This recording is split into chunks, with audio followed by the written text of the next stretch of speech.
Што гледате на екранот,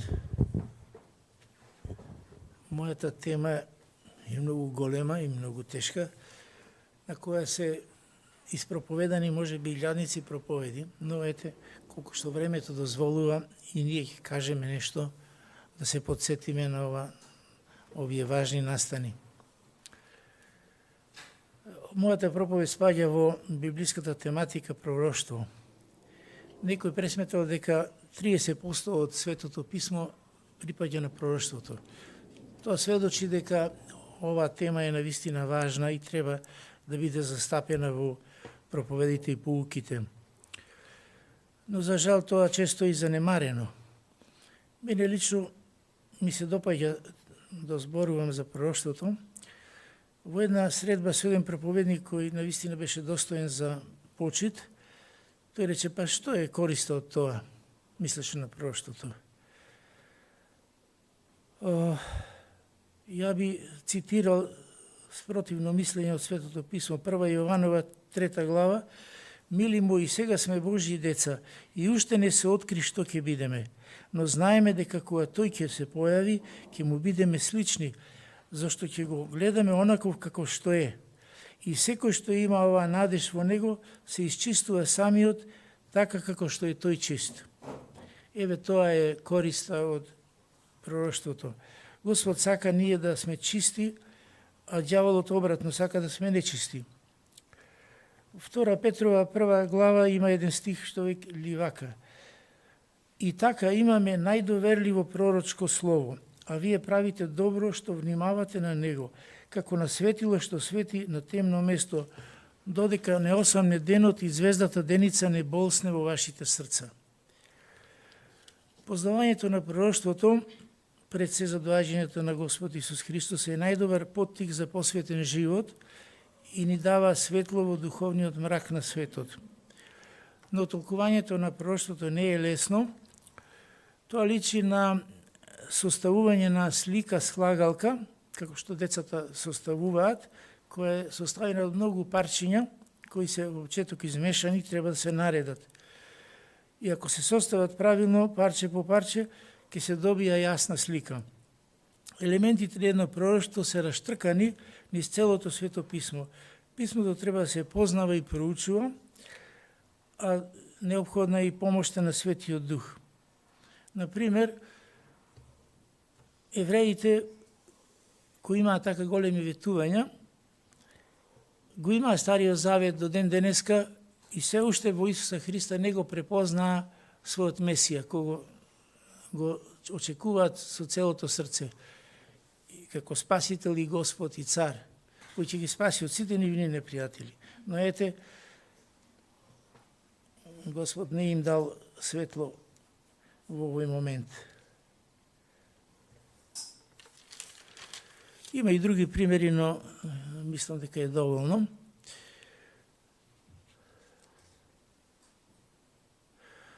Сепак денес кај некои теолози и луѓе постои голем интерес за проучување на пророштвото, тоа е знак дека Исус скоро ќе дојде. Сепак на мнозина ништо не им е јасно. Во прва Солуњаните 5 глава има еден стих вака вели: но вие, браќа, не сте во темнина, та денот да ве затече како крадец, зашто вие сте синови на светлината и синови на денот. Значи, би требало да бидеме вакви, синови на светлината. Од посланието на Новиот Завет гледаме дека, особено овие две, дека паралелно со проповедта за Исус Христос, за спасение, простување на гревовите, паралелно им се проповедало за второто Христово доаѓање, како цар, уште за време на животот на тие христијани. Замислете, Павле во Солун бил само 10 дена, и во тие 10 дена он основил црква. И покрај проповедите за Исус Христос, тој им кажувал дека ќе има второ Христово доаѓање. И не само тоа, но најверојатно од текстот на писмото се гледа дека тој им кажува дека тоа ќе се случи додека се живи. И самиот Павле верувал дека тоа ќе се случи додека е тој жив. Тоа е духот на сите негови проповеди. но се разбира, Господ е тој што ќе одлучи кога. Значи, ова го гледаме во двете посланија до Солуњаните, бидејќи тие го виделе проблемот што некои од членовите на црквата умреле, починале. И тие биле многу разочарани, рекле, еве, ние чекаме, секој момент ќе дојде Исус Христос, а овие што умреа, што ќе добијат? Може би ќе бидат оштетени. И таков дух завладеал во таа црква. Ние и денес би требало да бидеме вакви, да го чекаме Исус Христос, дека може би ќе дојде баш додека сме живи. Тоа не е ни срамно. Многу големи теолози и проповедници биле такви. Тие верувале дека Господ ќе дојде уште додека се живи. И ако не го дочекале тоа, сепак тоа не е нешто срамно. Особено денес знаците се намножија. Денес постои еврејска држава, наречена Израел, која има многу непријатели. Лудо се да не се размислува за второто Христово доаѓање сега, а мудрост да се надеваме дека тоа ќе биде, можеби, во текот на нашиот живот. Првата црква била таква. Се до Константин, царот, кој го прогласил христијанството за државна религија, од тогаш тие пророќства се занемарени. Останало само да се спомнува символот на верата. Верувам во единиот Отец, така натаму Светиот Дух, и во Исус Христос, кој повторно ќе дојде на земјата и неговото царство нема да има крај. Навистина во символот на верата, што ден денеска е на сила во православната, па и ние го имаме, истото го признаваме, се спомнува, но нема детали понатаму. Има многу работи што би можело да се каже дека Христос кога ќе владее, што ќе биде, како ќе биде. Во тоа време, на време на Константин, се извојувала победа за Христовото божество и се победила ариевската ерес. Во време на реформацијата се разјаснила науката за оправдување преку вера. И со тоа е победена заблудата на средниот век дека спасението може да се заработи со дела. Науката за второто Христово доаѓање се разјаснила дури во 19. век. Ова е прекрасна наука за еден верен христијанин. Ако човек доживеал наново раѓање и очистување од гревовите, што може да му биде помило од можноста да го види оној во кого верува, односно Господ Исус Христос. Павле на Тит вака му пишува во Тит 2 глава: очекувајќи ја блажената надеж и јавувањето на славата на нашиот велик Бог и Спасител Исус Христос. Затворен цитат. Тоа покажува дека Христовото доаѓање за верните е блажена надеж или блажена наука. Да ги посматраме и анализираме овие цитати. Ние го читавме првиот цитат, првиот одломак и третиот. Тоа намерно го сторивме, бидејќи во вториот, во 1 Коринтијаните 15, се зборува за истата работа од првиот цитат, само што има некои детали, дека тоа ќе биде изненада во миг на око, тој настан, грабањето на црквата, така наречен грабање на црквата, потоа дека нужно е нашето тело, тие живите кои ќе бидат грабнати, да се промени, да стане слично на Христовото тело. Тело кое ќе може да живее на третото небо. Вие знаете дека космонаутите кога сака да одат во безвоздушниот простор околу земјата или евентуално на месечината, има посебни оддела да се заштитат од непријателската средина. Значи, човечкото тело е направено за оваа земја, за оваа атмосфера, за оваа храна, овој метаболизам на организмот, што не може да обстои во третото небо. Значи, овие два цитата, првите, зборува за тој настан што е познати под името вознесение на црквата или грабањето на црквата. На грчки харпацо се вика тој настан, на старогрчки, на латински раптуро. Па затоа англичаните го англицизирале тој збор раптуро и рапчер го викаат, а на германски ентрукунг, тоа исто значи грабање или отстранување. Значи верните ќе бидат отстранети од земјата. И што мислите, ако верните бидат отстранети, дали тоа за оние што ќе останат ќе биде добро? Па ние нели сме сол на земјата. Нели сме ќе биде лошо, зашто ќе дојде суд. Тешко на тие што ќе останат. Денеска сум слушнал дека имало разни учења што викаат Kingdom Today или нешто така, демек ние сега треба да го припремаме, црквата да ја припремаме за да го пречека Исус Христос. А што ќе припремаме? Во која црква тој ќе дојде? Дали во нашата, или во православната, или во католичката? Тоа е малце безсмислено. Затоа што Христос ќе ја земе црквата. Вистинската црква ќе ја земе на небо. Не можеме ние да припремиме овој свет, па да му речеме повели сега дојди владеј. Зашто овој свет станува од лош по лош. Значи, нашата цел ќе биде да што повеќе луѓе дознаат за Христос, да поверуваат, да се обратат, да се наново родат, па за имаат учество во ова грабање, да бидат грабнати на небото. Значи, ова е еден фантастичен настан, необичен настан, неверојатен настан. Интересното е што во 1 Коринтијаните 15 глава вика, еве ви кажувам тајна. Ова тајна кога е кажана? Пред 2000 години. А тајна која е кажана не е тајна. А како може да биде тајна? Сепак ако прашате некој човек на улица, речите, ти човече, дали си христијанин, он евентуално може би ќе рече, да, јас сум христијанин. А што знаеш ти за грабањето? Какво грабање ќе рече? Грабањето на црквата. Па кој ќе ја грабне црквата? Ќе испадне дека наистина за него е тајна. Тајна која е соопштена пред 2000 години и се уште е тајна. Тајна за голем број луѓе, само за мал број луѓе не е тајна. За оние што се упатени, оние што се наново родени.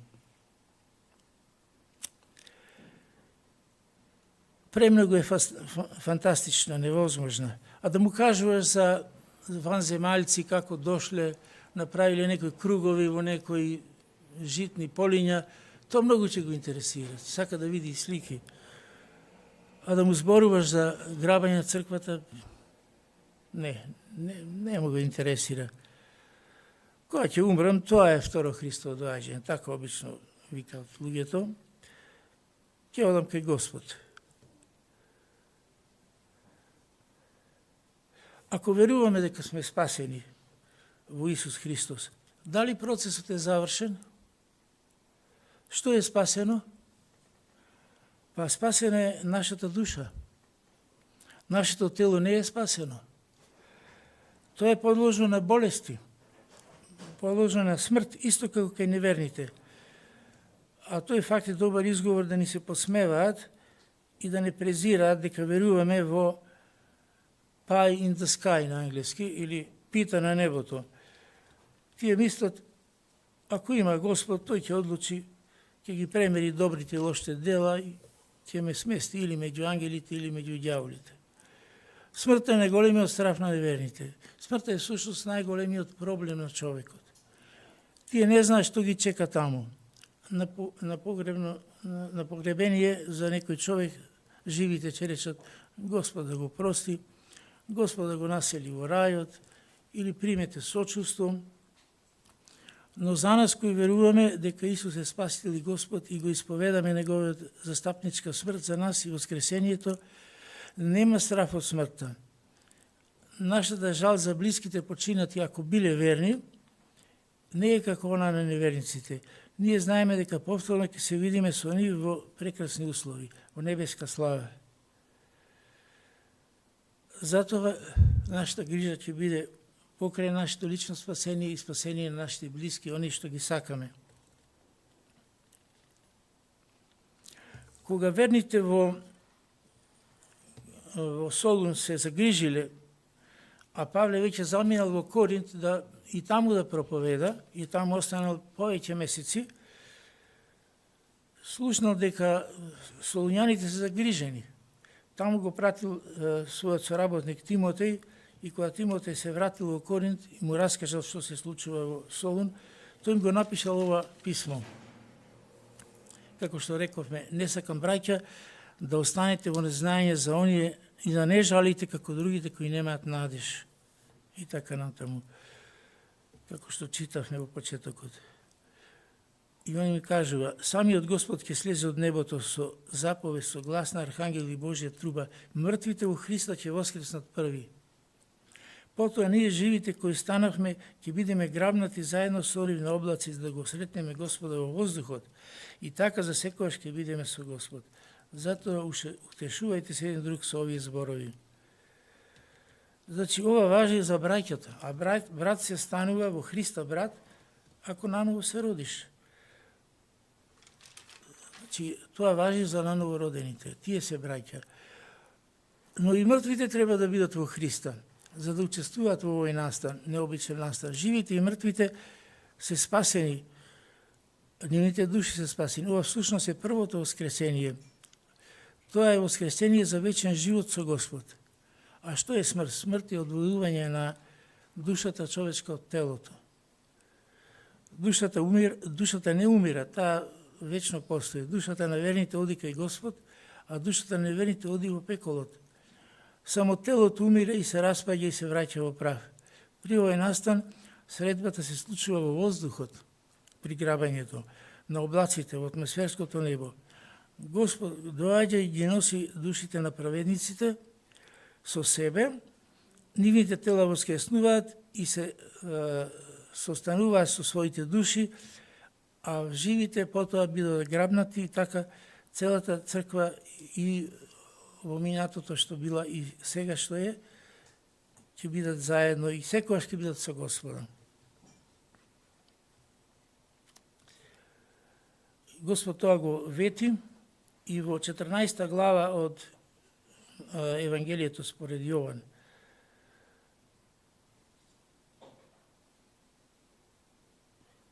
Ова е Божје откровение, а Павле е апостол. Ние мораме да ги веруваме овие работи, бидејќи тоа е свето писмо во кое ние сме се доверили да го веруваме.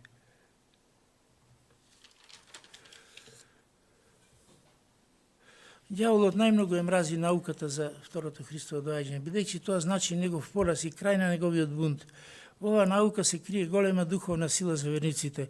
Ништо друго не го прави христијаниот така свеж и буден како науката за второто Христово доаѓање. Таа не тера да живееме свет живот. И секој кој има оваа надеж се чисти како што тој е чист, како што рековме прега. Ова наука дава сигурност и го победува стравот. Самиот Господ им вети на верните уште кога се молеше во горната соба пред да пострада.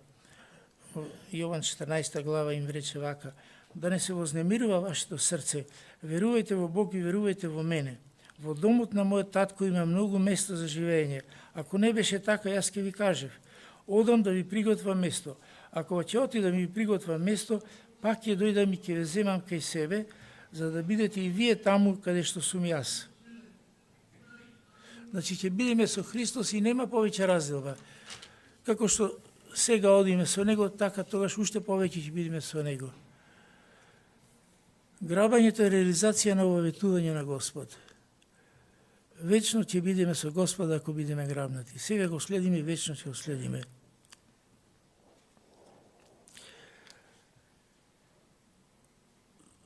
Доаѓањето на Господ на земјата, па уште Енох го проповедал. Затоа имаме посланието на Јуда. Па и сите пророци пророкувале за овој настан доаѓањето на Господ на земјата. Исто така го предскажувале и првото доаѓање на самата земја, кој се оствари во своје време.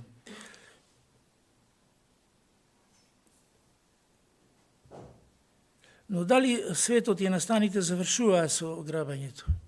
Сигурно дека не. Има уште настани.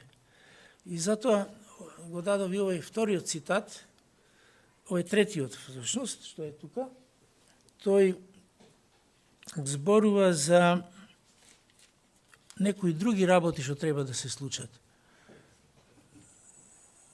Ако можеш, пушти другиот слайд. Третиот слайд пушти го. Ова е го тумачев сега, уште е тука. Ако може да се чита. Тука се зборува за многу други работи кои треба да се случат. Овдека фактички во првата реченица се кријат две доаѓања на Исуса Христа. Едното доаѓање со грабањето е тајно. И тајно овој свет само ќе види дека некои луѓе ги снема и ќе мора тоа да го објаснат на некој начин, затоа што голем број луѓе ќе ги снема од земјата. Меѓутоа, во прва реченица вика: ве молиме, браќа, во однос на доаѓањето нашиот Господ Исус Христос и за нашето собирање кај Него. Значи, доаѓањето и нашето собирање. Тие се два настана, навистина не се многу временски разделечени, тие се разделечени од 7 години. Ќе кажеме зошто се 7 години одвоени. Не дозволувајте брзо да се поколебате и така натаму како што пишува.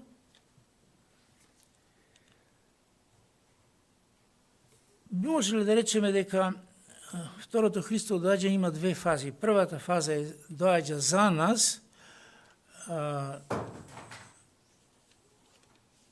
тајно за светот, и втората со нас. Значи, втората ќе биде јавна. Во Откровението, 1 глава, 7 стих вика: ене го иде на облаците и ќе го види секое око. И оние што го прободува и ќе заплачат сите племиња на земјата заради него. Значи, второто доаѓање на земјата заедно со нас ќе биде јавно и славно. Додека ова ќе биде тајно и луѓето ќе бидат запрепастени. Они што ќе останат. Значи, ние го чекаме нашето собирање кај него, или доаѓање за нас, или грабањето.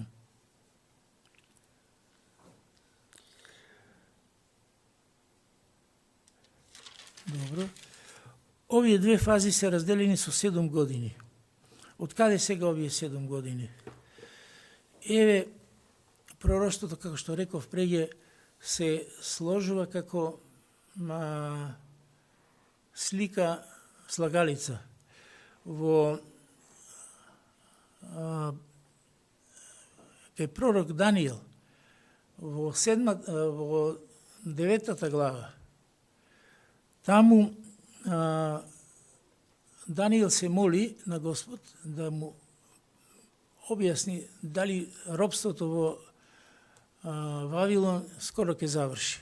И тогаш му се јавува ангел и му вика: 70 седмици се одредени за твојот народ да се победи гревот и така натаму. Прочитајте си го 9 глава од Даниил.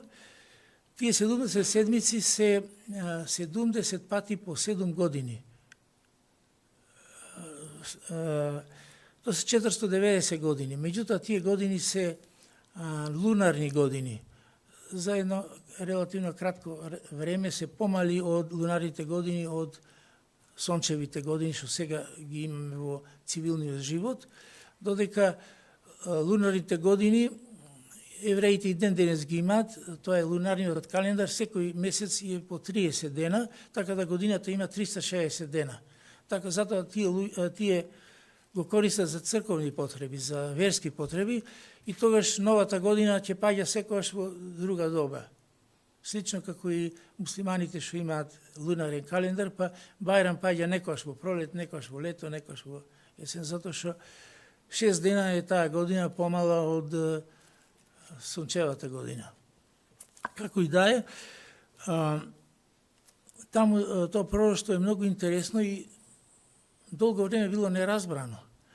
А евреите ден денеска не го проучуваат пророкот Даниил. Како да имаат некој страф од тој пророк.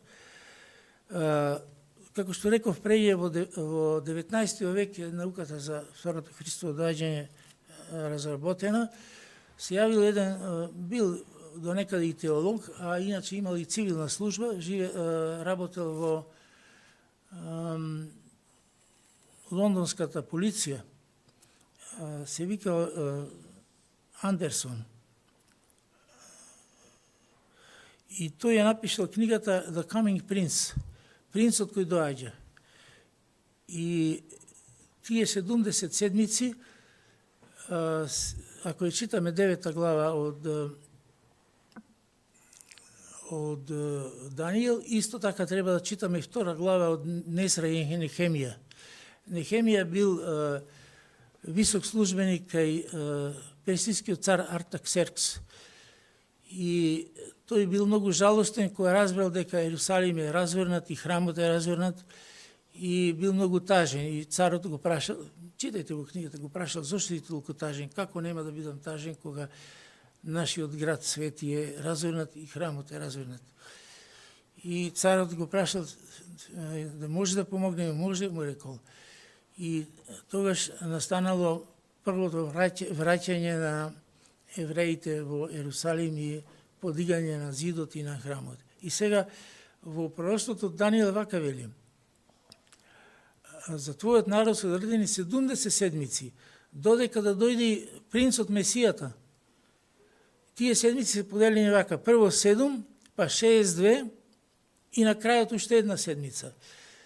Зошто се така поделени? Баш првите не ми е баш јасно, може би треба да се набави книгата The Coming Prince, меѓутоа она последната седмица е одвоена.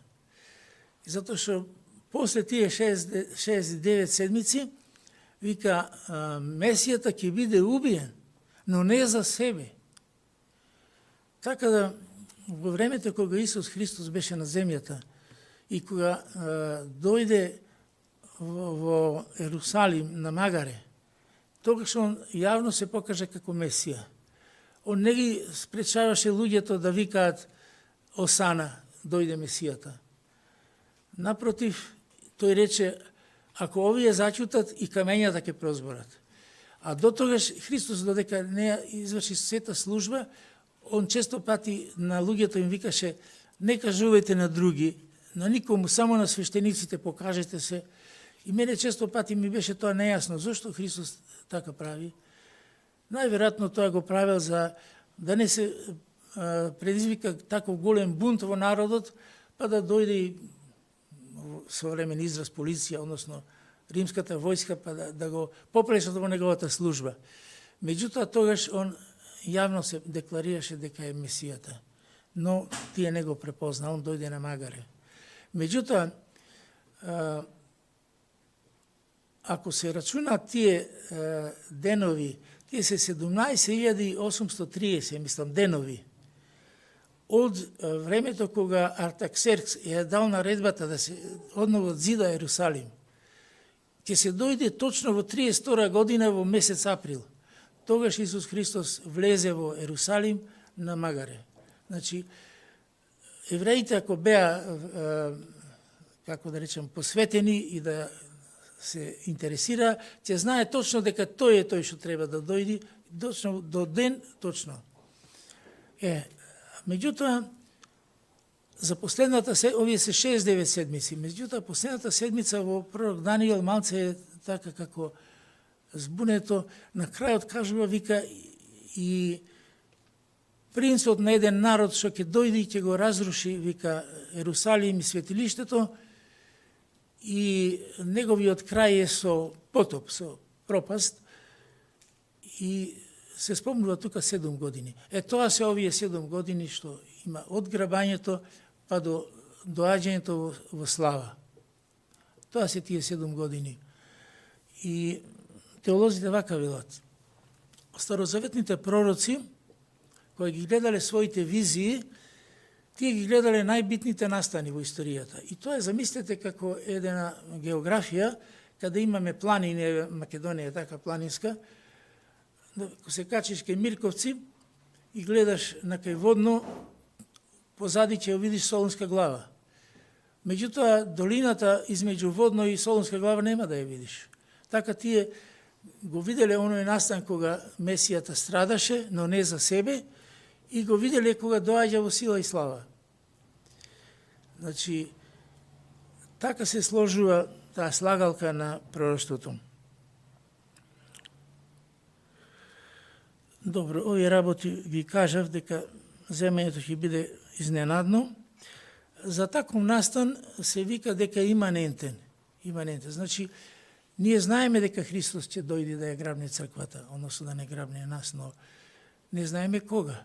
Самиот Исус Христос на гората, кога учениците го праша кога ќе биде крајот на светот и твоето доаѓање, тој им рече, а часот тој никој не го знае.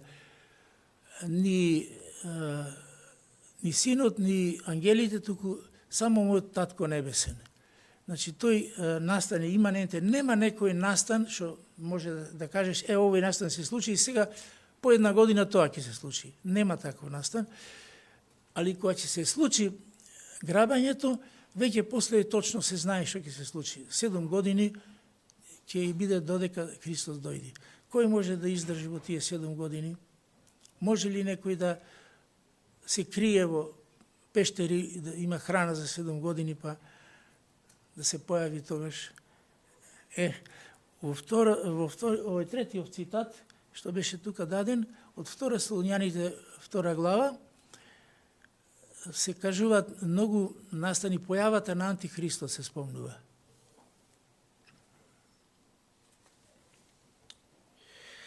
Тој временски период од 7 години ние го викаме големи маки или големи неволи. Неволи е српски збор, маки би требало може би на македонски. Затоа има и во Матеј 24 глава, Исус Христос кога им кажува дека ќе биде голема мака како што не било од создавањето на светот. Тешко на луѓето кои ќе останат на земјата. Во Откровението за луѓето на земјата има еден израз, вика земјаните.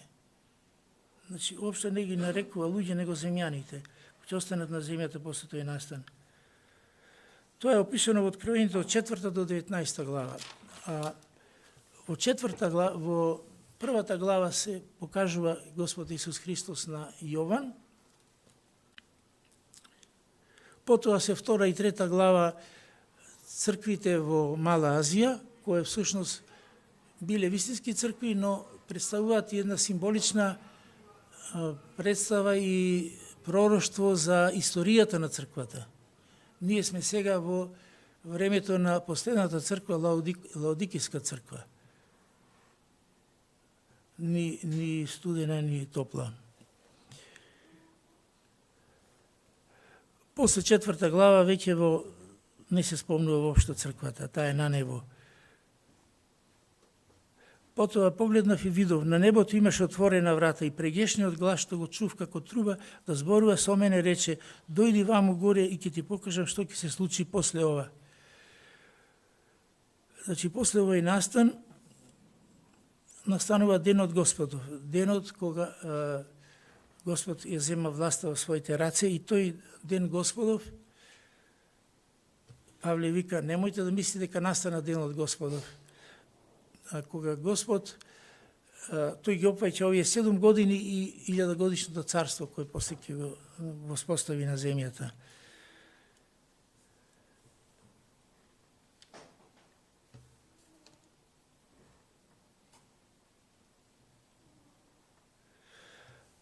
Да, Павле во 2 Солуњаните 2 глава вели дека имало лажни посланици, лажни учители кои веле дека денот Господов веќе настанал.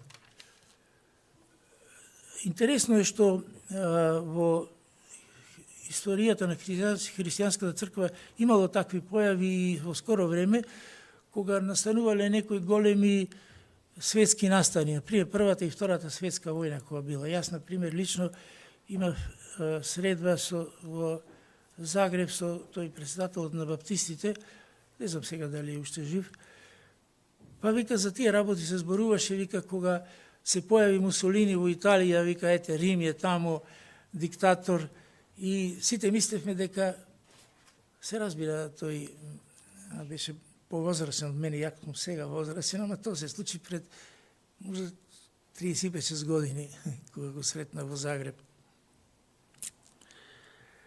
Некои учат лажно дека и верните ќе бидат на земјата во големите маки. Ќе го видат Антихрист и последната битка на небеските војски со земјалските војски, што се вика Армагедон, а тоа не е точно. Не е точно. Сега малце да дискутираме и во врска со ова третиот цитат. Никој да не измави на никаков начин, зашто тоа нема да се случи додека први не дојде до стапништвото. Може да ја пуштиш на третата. Ова. Со кој? Ај, пусти да ти подобро знаеш. Не сум вежбал.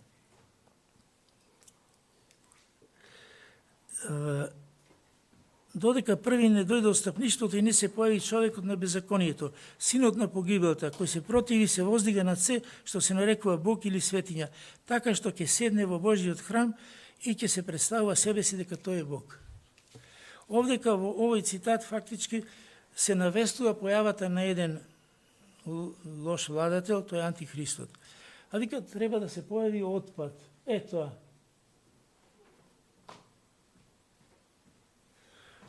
Отпад. Како е тој отпад? Па штом црквата ќе ги изгуби наново раѓањето, тај ќе стане отпад. Но тој отпад се припрема уште сега.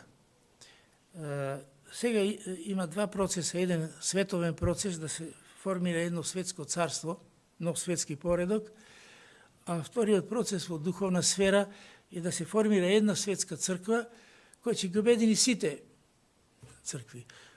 Многу традиционални цркви во тој сојуз на црквите веќе подпишаа, на папата му подпишаа дека, а јас гледав уште пред неколку години еден познат протестант, што дам каков од Англија, викаше нема повеќе протест, нема повеќе, таму се собраа во Америка, сите, така да сега не знаеш каде е полошок меѓу протестантите или меѓу традиционалните цркви.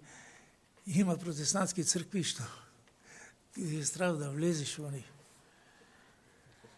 Тоа е екуменската црква, значи таа ќе биде заедничка црква. Процесот оди паралелно во двете сфери, политички да се изгради светско царство и религиозно, една заедничка религија за сите народи. Дори тие сакат да ги и паганците да ги обединат во една таа црква. Таа ќе биде дозволена за служба. Откровението нарекува блудница. Се појавува таму една блудница, откровението, тоа е таа лажна црква, а Христовата црква секаде е наречена невеста. Исус ќе си ја земе невестата на небото, а блудницата ќе оде во вечниот оган. Тие кои не се во Христа, тие се неверните. Сега многу се шпекулира кој ќе биде антихристот, кај ќе дојде, некои теолози вика тој ќе биде муслиман, ама некои други што ја ќе ги верувам, како може вика евреите да прифатат некој муслиман, вика никако. Понатаму исто овде има еден стих вака вика и сега знаете што го задржува да се открие во свое време, зашто тајната на беззаконието веќе действува додека не се острани оној кој сега ја задржува. Значи има некој фактор кој задржува да се појави антихристот. А кој е тој фактор? А тој е Светиот Дух. Само божествена сила може да го запре тој голем владател кој ѓаволот го турка да се појави на светот, тој само Светиот Дух може да го задржи. А Светиот Дух е во нас. Ние треба да видиме сол на светот. Дали сме сол? Сме ако го имаме Светиот Дух во нас и ако не го жалостиме. Значи, тој е во верните, живее во нив. Значи, се додека верните не се грабнати од земјата, антихрист не може да се појави. ние сме сол и светлина, но дали сме навистина такви? Светиот Дух работи преку тебе и мене. Колку сме успешни и колку имаме удел во ова, задржување зависи колку сме исполнети во Светиот Дух. Живееме во време на големо беззаконие. Состојбата во светот се полоша. Се припрема патот за појава на Антихрист, а ние треба да се противиме на беззаконијата и да не учествуваме во нив. Оти самиот Господ рече: нема секој кој ми вели Господе, Господе, да влезе во Царството Небеско, но само оној што ја врши волјата на мојот татко кој е на небесата. И тогаш јас ќе им речам: никогаш не сум ве познава, бегајте од мене вие што чините беззаконие. Интересно и ова, кога се појави Антихристот, тој ќе има голема, како да кажам, голема моќ за пропаганда, како во Втората светска војна што било оне Гебелс. Тој е оној чие доаѓање е во согласно со сатанското делување, со секаква сила, со чудотворни знаци и лажни чуда. Луѓето денес многу сакат чуда. Гледачи, маѓи, предскажување, хороскоп, лажни исцелувања, денес се многу популарни. Спиритизам, повикување на духови, аватари, New Age, тоа е еден вид нов паганизам, ново доба, отворање на чакри, јога, биоенергија. Овие појави се проникнати во многу цркви. Многу цркви само со овие работи се занимаваат. Матеја 12 глава, Господ вели: род лоши и прелюботворен бара знаци. И прави големи чуда во Откровението ова сега, пак за него се зборува, овде дека прави чуда, прави големи чудотворни знаци, така што прави оган да паѓа од небото на земјата пред луѓето. Ќе направи некој екип или икона која ќе проговори. И секој човек ќе треба да и се поклони на таа икона. Како ли се поклони секој човек од целата земја, не знам, може би ќе мора да се поклониш пред телефонот, па таа информација ќе оди по интернет и ќе биде регистрирана дека си се поклонил. Сега развојот на техниката е голем, ама моралната деклинација е исто така голема. Значи, ќе вдахне живот на иконата и да прозборува и да бидат убиени оние кои нема да и се поклонат на иконата и да добијат белек на десната рака или на челото кој е потребен за купување или продавање. Се поставува едно прашање: што ќе се случи со оние луѓе кои биле членови на некои цркви или го дознале Евангелието, го чуле и разбрале, но не го примиле Христа за спасите на своите души, кои после грабањето ќе останат на земјата, дали кога ќе ги видат стравотиите што ќе настанат, ќе поверуваат и ќе се спасат? Најверојатно не. Баш исто и ови, затоа што последните стихови вика: не ја засака вистината, ја засака лагата. Бог ќе ме прати лагата, вика. Никој од оние што го чуле Евангелието сега и не поверувале сега, нема да се спасат. Антихрист ќе дојде со голема пропаганда и големи ветувања. Тој ќе навести доаѓање на златно доба на земјата. Луѓето бидат одушевени во почеток. Тие 7 години се делат на 2 пати по 1260 дена, тоа се 42 месеци или 3,5 години, лунарни години. Тој ќе се представува како голем миротворец. Нели, представен со оној бел конј, има во рацете лак, ама нема стрели. Значи, има оружје, ама нема да води војна. Тој е миротворец. Тој ќе биде голем љубител на евреите, нивни заштитник. Тој ќе ги форсира да изграда храмот, дури може ќе помогне со средства. Отпрво се ќе биде сјајно. И човек ако се најде во таква ситуација, нема ли да рече: еве, ги решивме сите проблеми, сега имаме цар, како што треба. Еве, последните стихови вака велат: и со секаква неправедна измама за оние кои загинуваат, зашто не ја примија љубовта на вистината за се спасат. Затоа Бог им праќа заблуда да действува меѓу нив, за да и веруваат на лагата, тоа да бидат осудени сите оние кои не и поверуваат на вистината, а имаат задоволство во неправдата. Слушнале вистина, но ја отфрлиле. Таквите ќе веруваат во лаги. Тие сакат неправдата. Жртви на лажни науки ден денес се токму оние кои ја одбиваат здравата наука, тогаш ќе прифатат лажната наука. За нас е совет да ги избегнуваме чудесата и знаците. Тоа го бараат само неверните. Доволно е Светото писмо. Тие всушност направиле неопростив грех. Доволна е Библијата за спасение. Кој не верува во Христа, ќе го види антихриста. Познато ви е дека денес евреите сакат да го изградат својот храм во Иерусалим и да почнат со вистинска еврејска богослужба точно според Мојсиевиот закон, со принесување на животински жртви. Синагогата им беше едно привремено решение во побожноста после разурнувањето на храмот. Се е спремно и материјали и свештеници се спремни во Иерусалим. Како се понаша антихриста во Втора Посланијаните 2:4 вика, кој се противи вози на се што се нарекува Бог или светиња, така што ќе седне во Божиот храм и се представува себе си дека тој е Бог. Антихристот ќе ги излаже евреите и тој ќе се глуми нивни голем симпатизер и заштитник.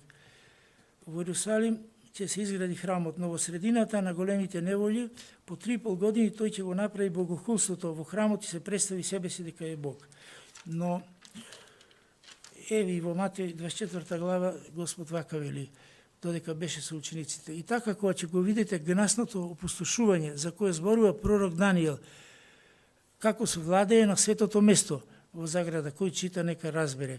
Тогаш жителите на Јудеја нека бегаат во горите. Тоа ќе биде, значи, големите неволји ќе бидат казна на народите, ама искушение за евреите. Во Захарија и другите некои мали пророци се зборували, во Захарија 14 глава може да си прочитате, како Господ ќе дојде и ќе нозете негови ќе застанат на Маслинската гора, на оно место каде што тој се вознесе, во Дела апостолски 1 глава. Сепак ќе се спаси, ќе бидат борби во самиот Иерусалим. 1/3 од евреите ќе се спасат, меѓутоа нивното спасение според 11 глава од римјаните ќе биде колективно. Сите тие маки тогаш, како да речем, ќе ги опфати еден дух, тој остаток на евреите ќе речат тој беше нашиот Месија и тогаш тој ќе ги спаси нив. Значи, многу традиционални цркви имаат една теологија на замената. Replacement theology се вика тоа. Вика, евреите Господ за секојаш ги избришал, но не е така. Читајте посланието до римјаните, ќе видите, поготово 11 глава. Цел Израел ќе се спаси. Вика, цел се смета, остатокот ќе се спаси само. Зашто многу ќе погинат во борбите. Еве, борбите веќе почнаа. Тогаш евреите ќе се свестат, ќе сватат кое време е дошло. Тие не може да поднесат некој во човечки облик да се представува за Бог. Тоа еднаш веќе го посведочија.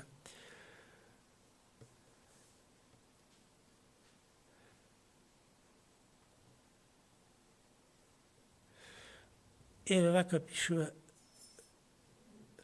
во 9:27 во Даниил. И во една седмица ќе се склопи сојуз со мнозина, а во половината на седмицата ќе престанат жртвите и преносот, а на врвот на светилиштето ќе биде поставено гнасниот пустошник, се додека предопределената пустош не го собори пустошникот.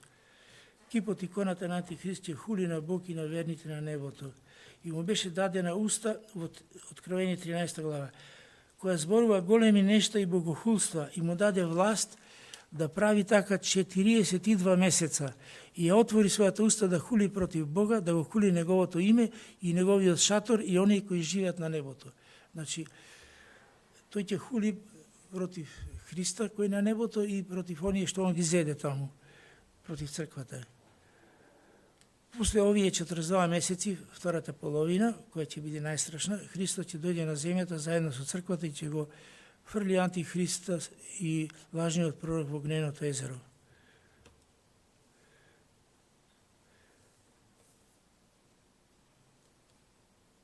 Во Втора Слојаните 2:8 вика, кога Господ ќе го убие со здивот на својата уста и ќе го уништи со појавата на своето доаѓање.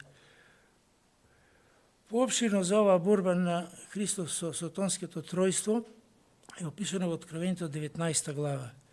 Потоа го видов зверот и земните цареви и нивните војски собрани да војуваат против оној кој седи на конјот и против неговата војска. И обајцата беа фрлени живи во огненото езеро што гори со сулфур. Другите пак беа убиени со мечот што излегуваше од устата на оној кој седеше на конјот и сите птици се наситија со нивното месо. Замислите каква дрскост. Значи, земните цареви ќе собират сите сили, сите војски да се борат против таа инвазија од небото што иди, мислат дека ќе може да ги победат. Тие се во голема заблуда.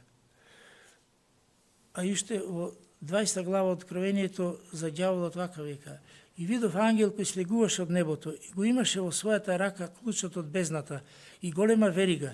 Тој го фати змевот, старата змија, кој е ѓаволот и сатаната, го врза за 1000 години и го фрли во бездна и го заклучи и запечати над него, за да не ги мами народите додека не се наврши 1000 години.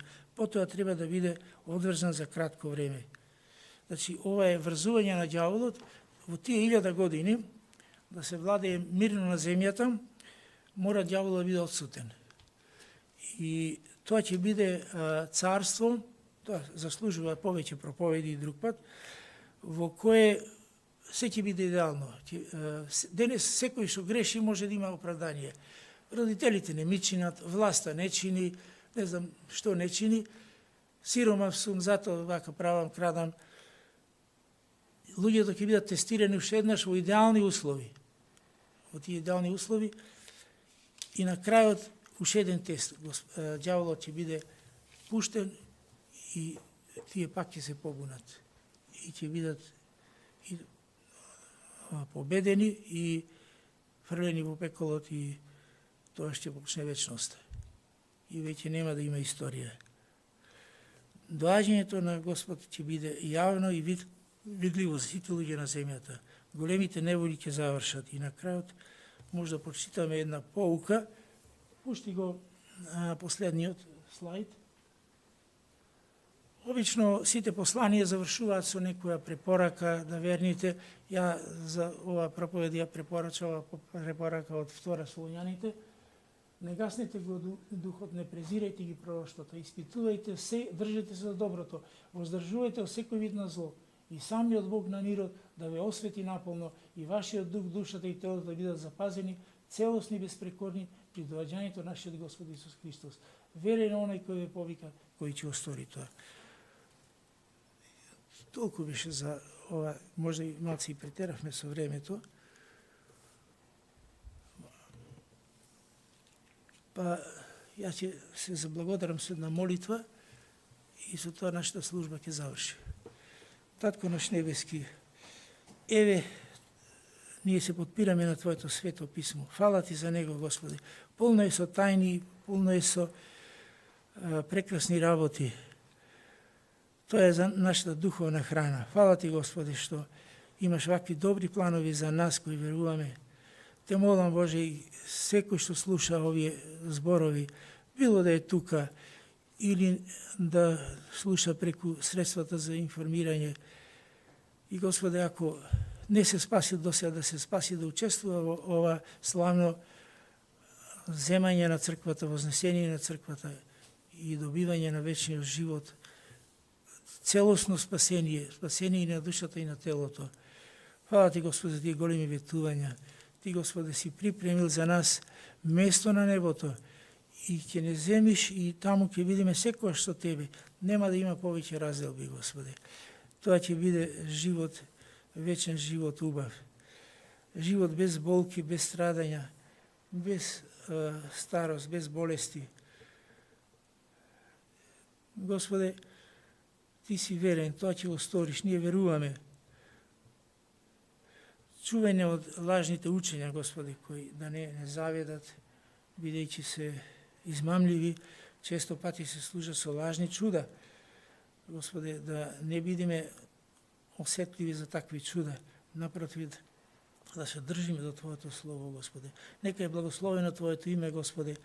Сето ова го молиме во името на Светиот Цар над царевите, Крал над кралевите, Господ над господарите, Лавот од јудиното племе, Јагнето Божие Исус Христос, нашиот Цар, Емануел, Принц на мирот. Амин.